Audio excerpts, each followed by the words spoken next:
ஆண்டவருக்குள் எனக்கு மிகவும் பிரியமான சகோதர சகோதரிகளே, நாம் கேட்ட 2 வாசகங்களும் நமக்கு தருகின்ற செய்தி என்ன?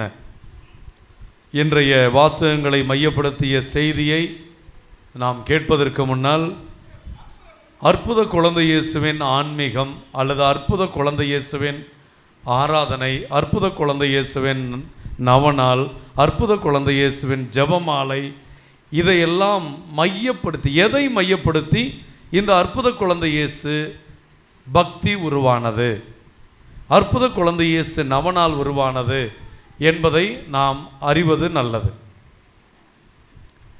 லூர்து அன்னை இருக்கிறார்கள். வருகிற 11ஆம் தேதி புனித லூர்து அன்னை திருவிழாவை நாம் கொண்டாடுவோம்.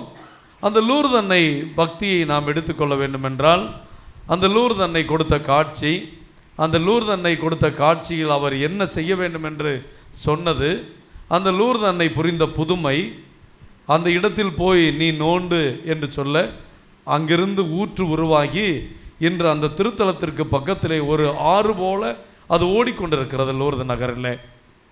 இப்படி ஒவ்வொன்றுக்கும் அது காட்சி கொடுத்த இடம். இதையெல்லாம் வைத்து அந்த அன்னை உலக மக்களுடைய மனமாற்றத்திற்காக ஜெபியுங்கள், ஜெபமாலை ஜெபியுங்கள், பாவிகள் மனமாற்றத்திற்காக மன்றாடுங்கள், இந்த அற்புத நீரூற்றில் அதை பருகுகிறவர்கள், அதில் குளிக்கிறவர்கள், அதை தங்கள் மீது தெளிக்கிறவர்கள் குணம் பெறுவார்கள் என்று ஆயிரம் அங்கே புதுமை நடந்து கொண்டிருக்கிறது. அந்த புதுமைகள் எல்லாம் நடப்பதனால்தான் ஒவ்வொரு நாளும் மாலை 6 மணிக்கு அங்கே பார்த்தீர்கள் என்றால் ஒரு 100-200 பேர் இருக்கலாம். ஆனால் 6 மணிக்கு எங்கிருந்து வருவார்கள் என்று தெரியாது. ஆயிரக்கணக்கான மக்கள் ஆஸ்பத்திரியில் இருக்கிற அந்த ஸ்ட்ரெச்சரை தள்ளி கொண்டு வருவது போல வீல் சேரில் முடியாதவர்களை, நடக்க முடியாதவர்களை, பல்வேறு நோய்வாய்ப்பட்டவர்களை அந்த ஆலயத்திற்கு முன்னால் கொண்டு வந்து வைப்பார்கள். அந்த 5:45 மணி வரை அங்கு இருக்கிற அந்த நீர் ஊற்றுக்குள் நாம் உள்ளே இறங்கி அதற்குள் நனைந்து அதற்குள் முழுகி வெளியே வருகின்ற வரை அதை கட்டியிருக்கிறார்கள். அதுதான் இன்றும் அந்த இடத்திலே லூர்து நகரில் நீரூற்று தொடர் நீரூற்றாக இருக்கிறது. அப்பொழுது பாடுகின்ற பாடலைத்தான் நாமும் அந்த அன்னைக்கு பாடுகிறோம். மாசில்லா கன்னியே, ஆங்கிலத்திலே அருமையாக எல்லோரும் மெழுகுதிரிகளை தாங்கி கொண்டு முடியாதவர்கள் பக்தியோடு அதை பாடிக்கொண்டு பவனியாக வருவது, அங்கு நடக்கிற புதுமைகளுக்கு அதன் முடிந்த உடனேயே பல சாட்சிகள். அந்த படுக்கையில் வந்தவர்கள் எழுந்து வந்து சாட்சி சொல்வார்கள். நான் ஒரு 5 நாள் அங்கு தங்கி தியானம் செய்தேன். நான் அமெரிக்காவிலே படிக்கும்போது ஐரோப்பாவிற்கு சுற்றுப்பயணத்தில் 5 நாள் தியானத்தை மேற்கொண்டேன். ஒவ்வொரு ஆண்டும் வெவ்வேறு இடங்களில் நான் 5 வருடம் அங்கு இருந்தேன். ஒரு வருடம் அசிசியார், புனித பிரான்சிஸ் அசிசியாருடைய இல்லத்தில் தங்கி தியானம் பண்ணினேன். அதுபோல் ஒவ்வொரு ஆண்டும் போவேன். அப்பொழுது லூர்து நகரிலும் தங்கியிருந்தேன். பிரான்ஸ் நாட்டிலிருந்து பாரிஸிலிருந்து புல்லட் ரயில் வழியாக இந்த இடத்திற்கு செல்ல வேண்டும். அங்கு தங்கினேன். அந்த 5 நாளும் நான் அந்த பவனியில் கலந்து கொண்டேன். அப்பொழுது அந்த சாட்சிகளையெல்லாம் கண்டு ஆச்சரியமாக இருந்தது. அந்த இம்மாக்குலேட் மதர் என்ற அந்த பாடலை ஆங்கிலத்திலே அதை மொழிபெயர்த்து தான் மாசில்லா கன்னியை, இம்மாக்குலேட் என்றால் மாசற்ற தன்மை, அந்த மாசில்லா கன்னியை பாடல் அப்படியே மொழிபெயர்க்கப்பட்டும் நாமும் பாடுகிறோம். இப்படி ஒவ்வொரு வேளாங்கண்ணி அன்னைக்கென்றால் ஒரு ஆன்மீகம், லூர்து அன்னைக்கென்றால் ஒரு அனுபவம், மனவா அன்னைக்கென்றால் ஒரு அனுபவம், குவாதலுப்பே மெக்சிகோ நாட்டில் இருக்கிற அன்னைக்கென்றால் ஒரு ஆன்மீகம், அந்தோனியாருக்கென்றால் ஒரு ஆன்மீகம். இவர்களுடைய காட்சிகள், அவர்கள் என்ன சொன்னார்கள், அவர்கள் என்ன போதித்தார்கள், அவருடைய வாழ்க்கையிலிருந்து எடுக்கப்படுவது. அப்படி இருக்கும்போது குழந்தை இயேசு அவரை பற்றிய நற்செய்தியே இருக்கிறது. குழந்தை இயேசுவுக்கு பல நவநாள் இருக்கிறது. அவருடைய இருதய பக்தியை பார்க்கின்ற திரு இருதய பக்தி, அவருடைய திரு இருதயத்திலிருந்து பொங்கி வருகின்ற நீரும் தண்ணீரும் நம்மை கழுவி பரிசுத்தப்படுத்தும், அது இறைவனுடைய இரக்கத்தின் வெளிப்பாடு என்று இறையிறக்க பக்தி. இன்னும் இயேசுவுக்கு நிறைய பக்திகள் இருக்கிறது. இயேசுவினுடைய பாடுகள், அந்த பாடுகள் பேஷன் ஆஃப் ஜீசஸ் என்ற அந்த பக்தி இருக்கிறது. அதில் குழந்தை இயேசு பக்தி எப்படி வந்தது? ஏறக்குறைய 15ஆவது நூற்றாண்டின் இறுதியில் 16ஆவது நூற்றாண்டில் நீங்கள் பார்க்கிற கிழக்கு ஐரோப்பிய நாடுகள் என்றால் போலந்து, செக்கோஸ்லோவாக்கியா என்று சொல்லப்பட்ட இப்பொழுது செக் ஸ்லோவாக்கியா என்ற 2 நாடுகளாக மாறி இருக்கிறது. அதனை தாண்டி போனால் ஹங்கரியை தாண்டி போனால் செர்பியா. இதெல்லாம் கிழக்கு ஐரோப்பிய நாடுகள். இந்த நாடுகளுக்கெல்லாம் நான் போய் சுற்றி பார்த்துருக்கிறேன். அங்கே செர்பியாவிலே தான் மசபியர் என்ற குகை இருக்கிறது. அங்கும் மாதா காட்சி கொடுத்த ஒரு பெரிய மலை, அந்த மலையிலே மாதா காட்சி கொடுத்த பெரிய லூர்து நகரை போல் அங்கும் மக்கள் கூடுகிறார்கள் செர்பிய நாட்டில். ஆக இந்த புதுமைகள் மையத்தில் இந்த செக்கோஸ்லோவாக்கியா, போலந்து, ஹங்கரி, செர்பியா எல்லாம் ரஷ்யாவினுடைய ஆதிக்கத்தில் இருந்தது. ரஷ்யா என்றால் கம்யூனிஸ்ட் நாடுகள், கம்யூனிஸ்ட் நாடுகள் என்றால் கடவுள் மறுப்பு நாடுகள். ஒரு காலத்தில் இந்த நாடுகள் எல்லாம் கத்தோலிக்க நாடுகள்.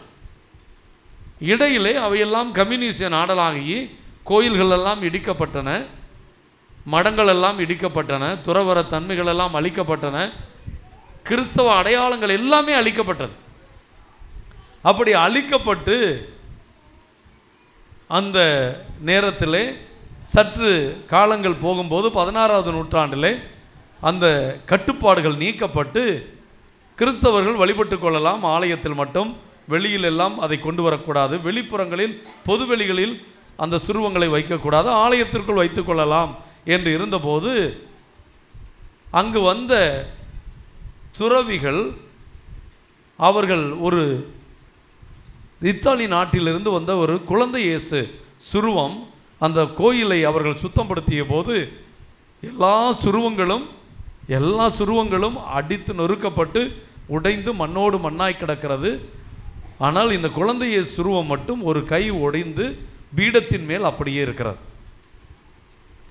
அந்த குருவானவர் அதையெல்லாம் எடுத்து துடைத்து அந்த பீடத்திலேயே வைத்துவிட்டு அன்று உறங்குகிறார். அடுத்த நாள் எல்லாவற்றையும் சரி செய்யலாம் என்று அந்த உறங்குகிற போது அவருக்கு கனவிலே அந்த உடைந்த கைகளோடு இருக்கிற குழந்தை இயேசு கனவில் வந்து சொல்லுகிறார். அந்த ஃபாதருடைய பெயரை சொல்லி, தந்தை ஜெரோம் குயின், உங்கள் கைகளை எனக்கு கொடுங்கள். என் கைகள் இந்த இடத்திலிருந்து எல்லாரையும் ஆசிர்வதிக்கும். உங்களுடைய நேரத்தை எனக்கு கொடுங்கள். இந்த இடத்திலிருந்து அருள் வாக்கின்ற செயலை நான் செய்வேன். இந்த பகுதிகளுக்கெல்லாம் முழு விடுதலையை, கடவுளை ஆராதிக்கிற விடுதலையை நான் ஒரு நாள் கொண்டு வருவேன். இப்படி அவர்கள் சொன்ன அந்த ஜெபத்தை அவர் கனவில் கேட்கிறார். அடுத்த நாள் சென்று அந்த சுருவத்தை எடுத்து அதை சீர்படுத்தி அந்த ஜெபத்தை வைத்தே அவர்கள் நவநாளை தொடங்கினார்கள். இது அதனுடைய ஒரு வரலாறு. இறையியல் பின்னணி இதற்கு என்ன? குழந்தை இயேசு பக்திக்கு இறையியல் பின்னணி. இதுதான் குழந்தை இயேசு முதலில் செக் நாட்டினுடைய தலைநகரம் பிராக். அந்த பிராக்கில் இருந்து தான் நாம் கொண்டு வந்த இந்த திருவுடையானது, அங்கு இருக்கிற அந்த அற்புத குழந்தை இயேசுவுக்கு அணியப்பட்ட திருவுடை ஓராண்டுக்கு ஒரு முறை அது கலட்டி புதிய உடை போடப்படும். அவர் போட்டிருந்த உடையை நம்முடைய இந்த இடத்திற்கு கொண்டு வந்தேன். இதை நான் எங்கெல்லாம் போய் பெங்களூரில் சொன்னபோது அந்த பெங்களூர் விவேக் நகர பங்கு தந்தை சொன்னார், எங்களுக்கு கொடுத்துருக்க கூடாதா? இவ்வளவு பிரசித்தி பெற்ற பல ஆயிரம் மக்கள் வருகிற இடத்திற்கு கொடுக்காமல் அந்த காட்டுக்குள்ளே போய் குறும்பூருக்கு கொடுத்துருக்கிறீங்களே என்று சொன்னார். ஆண்டவர் யாருக்கு குறித்து வைத்திருக்கிறாரோ அவர்களுக்கு தான் கிடைக்கும். ஒரு நாள் இது ஒரு விவேக் நகராக ஏன் வராது? இந்த இடமும் ஒரு நாள் ஆண்டவர் உயர்த்துவார், கொண்டு வருவார். அதனால தான் அதற்கென்று ஒரு பீடத்தை வைத்து நாம் அற்புத குழந்தை இயேசு சுருவத்தையும் வர வைத்து அதை நாம் ஒரு ஆயரை கொண்டு திருவிசை செய்து அணிவித்த விழாவோடு இந்த பகுதியில் நாம் இந்த புதிய நவநாளை தொடங்கினோம், பகல் நவநாளை. இதற்கான ஆன்மீகம் என்று எடுத்துக்கொண்டால் ஒரு குழந்தை, கடவுள் ஒரு குழந்தையாக இந்த மண்ணிலே பிறந்தார். கடவுள் ஒரு குழந்தையாக, மனுவுரு மறைவுருள் நாம் என்று சொல்லுகிறோம். வாக்கு மனு உருவானார். நம்மிடையே ஜெபமாலையில் ஒவ்வொரு அருளைந்து மரியாதைக்கும் மங்கள வார்த்தை ஜெபத்துக்கு முன்னாடியும் அந்த மறைவுரலைத்தான் சொல்கிறோம். வாக்கு மனு உருவானார், நம்மிடையே குடிகொண்டார். அப்போ அந்த மறைபொருளில் ஒரு கடவுள் இந்த உலகத்தில் குழந்தையாக வந்ததுக்கு என்ன காரணம் அப்படின்னா, அவர் ஒரு பெரிய வல்லமையுள்ள வீரனாக, போர் வீரனாக, ஒரு ராஜாவாக இப்படியெல்லாம் வந்திருக்கலாம். ஆனால் அவர் அப்படி வரல. ஒரு குழந்தை என்பது முழுக்க முழுக்க தன் தாய் தந்தையை சார்ந்திருக்கிற தன்மை கொண்டது. அது குடிக்கிற தண்ணிக்கு கூட அம்மா முகத்தை பார்க்கணும். பசி எடுத்தால் அம்மாவை போய் சொல்ல தெரியாது, ஆனால் அம்மா கையையும் காலையும் பிடித்து பசிப்பதை காட்டும். பால் குடிக்க அதுக்கு சைகை காட்ட தெரியும். எல்லாவற்றிற்குமே தாய் தந்தையை நம்பி இருக்கிற ஒரு கையறு அற்ற குழந்தை, எந்த உதவியும் தனக்கு செய்து கொள்ள முடியாது, நடக்க முடியாது, பேச முடியாது, சாப்பிட முடியாது, எல்லாம் அதற்கு ஒருவர் செய்ய வேண்டிய நிலையில் இருப்பது தான் குழந்தை. அப்படிப்பட்ட ஒரு குழந்தையாக, மனிதர்களை நம்பி இருக்கிற குழந்தையாக, மனிதர்களுடைய உதவியை அனுபவிக்கிற குழந்தையாக கடவுள் விரும்பினார். காரணம், இந்த உலகத்தில் கடவுள் எப்படி இருக்கிறார் என்பதை அவர் காட்ட விரும்பினார். அவர் ஒரு மனிதனாக மாறி, ஒரு தாய் தன் குழந்தையை தேற்றுவது போல, ஒரு தகப்பன் ஒரு குழந்தையை ஆதரிப்பது போல ஆண்டவர் உங்களை ஆதரிப்பார். ஆகவேதான் எபிரேயர்கள் திருமுகத்திலே நம்முடைய தலைமை ஒரு இயேசு நம்முடைய பிரச்சனைகள் பற்றி தெரியாதவர் அல்ல, பாவம் தவிர மற்ற அனைத்திலும் அவர் நம்மை போல் இருந்து 33 ஆண்டுகள் இந்த உலகத்திலே பசி, பிணி, நோய், நொடி எல்லாவற்றையும் அனுபவித்தவர். ஆகவே அவர் உங்களுடைய பிரச்சனைகளை எல்லாம் தெரிந்து கொள்வார். அவருக்கு உங்கள் பிரச்சனைகளை தெரியும். ஆகவே அவரிடம் நீங்கள் முன்னேறி சென்று உங்கள் விண்ணப்பங்களை அவரிடம் சொல்லி ஜெபியுங்கள், அவர் உங்களுக்கு செவி சாய்ப்பார். இதைத்தான் ராயப்பர் 1 பேதுரு 5:7 சொல்லுவார், உங்கள் கவலைகளை எல்லாம் ஆண்டவரிடம் விட்டுவிடுங்கள், அவர் உங்கள் மீது கவலை கொண்டிருக்கிறார். ஒரு குழந்தையாக நம் பிரச்சனைகளை எல்லாம் தெரிந்து கொண்டவர். ஆக ஒரு குழந்தைன்னா நமக்கு எல்லாருக்குமே பிடிக்கும்ல. யார் குழந்தையா இருந்தாலும் நம்ம தயங்குறோமா? அந்த குழந்தைய உடனே வாங்கணும், இல்லைன்னா அது கன்னத்தை பிடிச்சி கிள்றது. ஒரு வயசுக்கு வந்த பையனை பிடிச்சி நீங்கள் கன்னத்தை பிடிச்சி கிள்ளிடுவீங்களா? ஒரு பொண்ணை போய் கிள்ளிட முடியுமா? பல்லாருன்னு ஒரு அலுவலகம். ஆனால் ஒரு குழந்தை, யார் குழந்தையா இருந்தாலும் அந்த குழந்தைய பார்த்து அழகான குழந்தை, அதுக்கு ஆசீர்வாதம் கொடுக்கலாம், நல்லாருன்னு சொல்லலாம், கன்னத்தை கிள்ளலாம். அந்த குழந்தை எல்லாருக்கும் ஏற்புடையது. அந்த குழந்தை பிறந்துச்சுன்னா எல்லாரும் போகிறோம், அந்த குழந்தைய தூக்கணும்னு ஆசைப்படுறோம். இப்படி இந்த திருப்பருவம், குழந்தையின் திருப்பருவம், 12 திருப்பருவங்கள் குழந்தை இயேசுவுக்கு இருந்தது. ஆக மனூர் எடுத்து கடவுள் ஒரு குழந்தையாக 7 ஆண்டுகள் எகிப்திலே ஒரு அடிமை நாட்டிலே ஒரு என்ன சொல்வது, அகதிகளாக வாழ்ந்த ஒரு அகதி குடும்பத்திலே ஒருவராக, அகதியாக இயேசு வாழ்ந்தார். ஏரோதுவுக்கு தப்பி சூசையப்பரும் மரியாளும் குழந்தையை தூக்கி கொண்டு எகிப்து நாட்டில், அந்நிய நாட்டில் போய் ஒரு குகையை உருவாக்கிக்கிட்டு அதில் சூசையை பிறந்துக்கிட்டு அவர் வேலை செஞ்சு சம்பாரித்து 7 வயது வரை குழந்தை இயேசு எகிப்தில் தான் இருந்தார். அதற்கு பின்புதான் அவர்கள் பெத்லகேமில் தங்க போனார்கள். ஆனால் ஏரோதுவின் மகன் ஆட்சியில் இருந்ததனால் பயந்து போய் கனவிலே கடவுள் அவர்களுக்கு சொல்ல நாசரேத்திலே போய் குடியிருந்தார்கள். ஆகவே இயேசு பெத்லகேம் இயேசுவாக இருக்க வேண்டியவர், தாவீதின் ஊரிலே வளர்ந்திருக்க வேண்டியவர் நாசரேத்திலே வளர்ந்ததனால் அவருக்கு நாசரேத்தர் இயேசு என்ற பெயர் வந்ததை பார்க்கிறோம். ஆக இந்த குழந்தை பருவத்து நிகழ்வு தான். அப்போ நாம் குழந்தை இயேசுவுக்கு முன்னாடி இருந்து ஒருவேளை சோத்துக்கு சூசையப்பரை பார்த்து அப்பான்னு கூப்பிட்டுறீங்களப்பா, இப்போ உங்களை பார்த்து அப்பான்னு நாங்கள் கேட்குறோம். எங்களை போல ஒரு மனிதரிடம் நீர் எல்லா உதவியும் பெற்றீரே, என்னை போல ஒரு மனுஷிக்கிட்ட எல்லா உதவியும் பெற்றீரே, உங்களை நம்பிக்கையோடு அந்த உதவிகளை திருப்பி எங்களுக்கு கொடுங்க. அப்போ இந்த குழந்தையிடம் அணுகி செல்வது போல நாம் நம்பிக்கையோடு அணுகி வரவும். ஒரு குழந்தைகிட்ட நீங்கள் போய் எது கேட்டாலும் என்ன பண்ணோம்? சில குழந்தை ஒன்றுமே கொடுக்காது, சில குழந்தைகள ஒன்றுமே வாங்க முடியாது, அது அவங்க அம்மா அப்பா மாதிரியே இருக்கும்.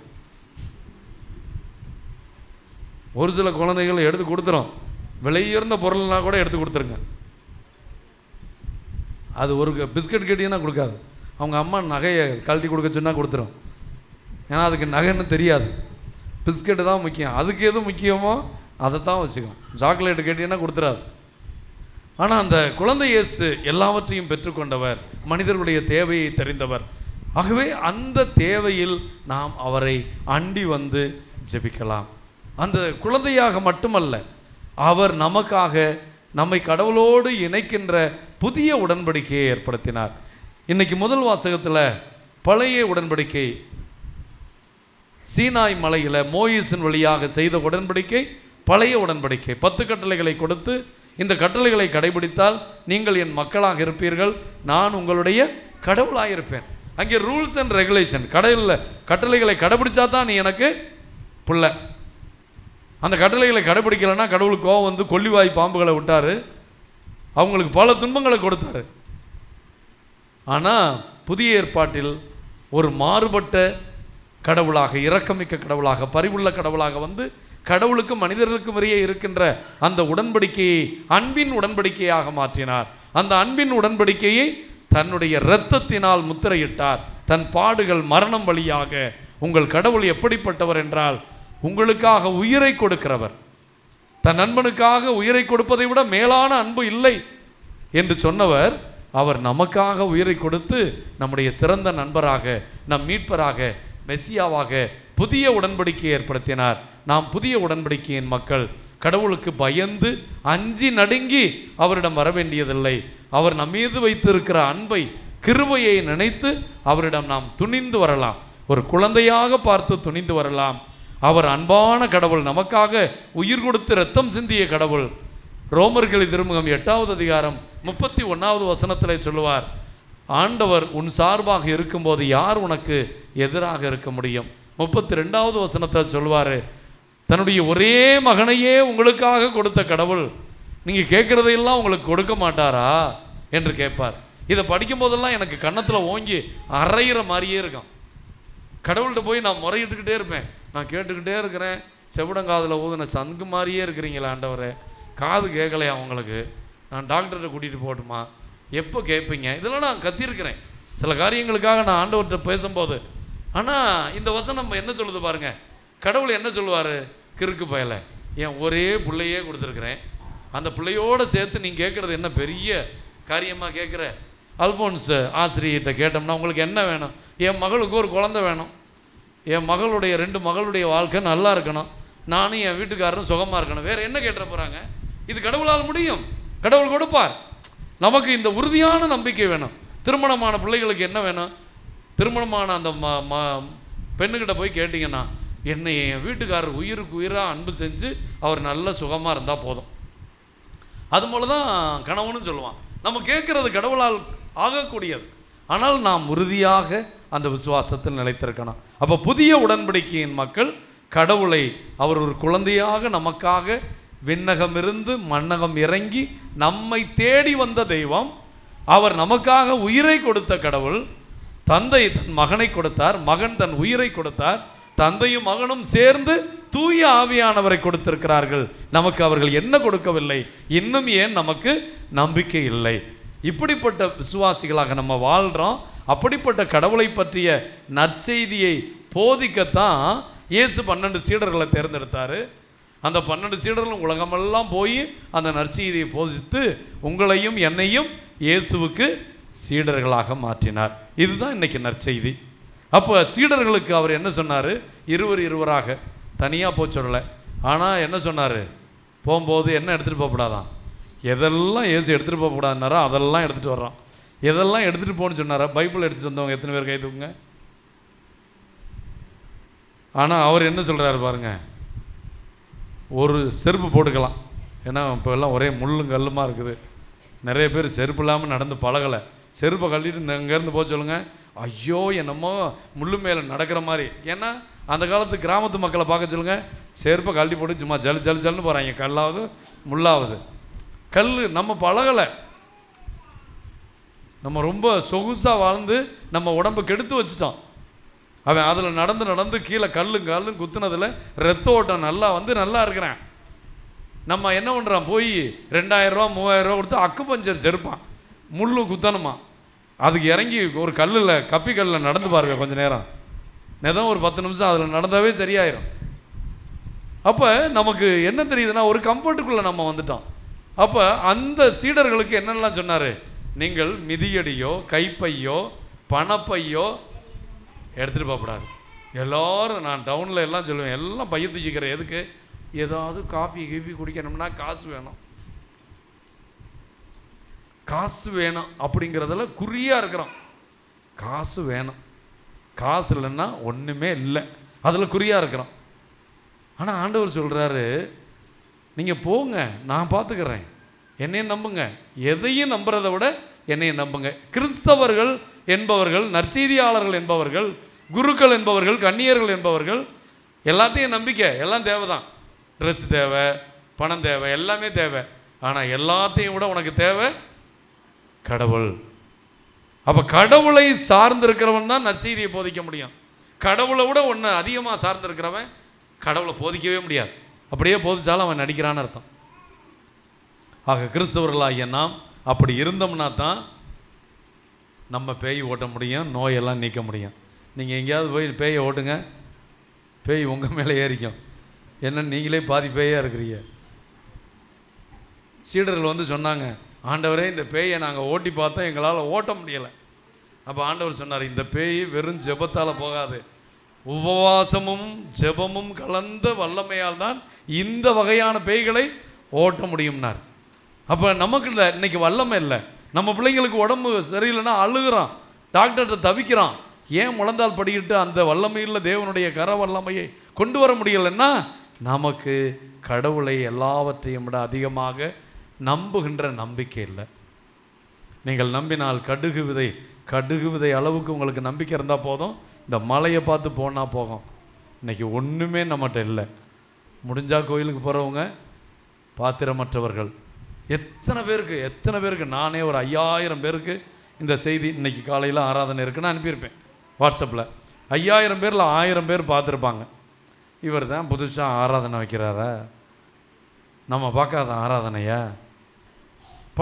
நமக்கு பல வேலைகளை சாத்தான் முன்னாடி வைப்பான்.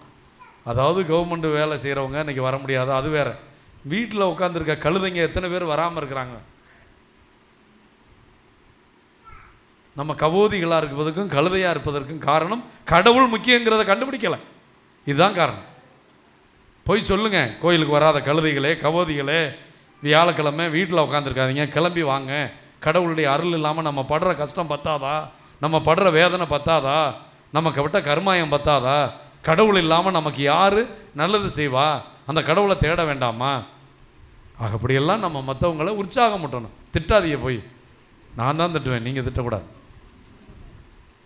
அன்புக்குரியவர்களே, புதிய உடன்படிக்கையின் மக்களாக அற்புத குழந்தை இயேசு ஒரு குழந்தை வடிவில் நம்மை பார்த்து புன்முறுவல் பொறுத்து நம்மை அவர் கரத்தில் வைத்திருக்கிறார்.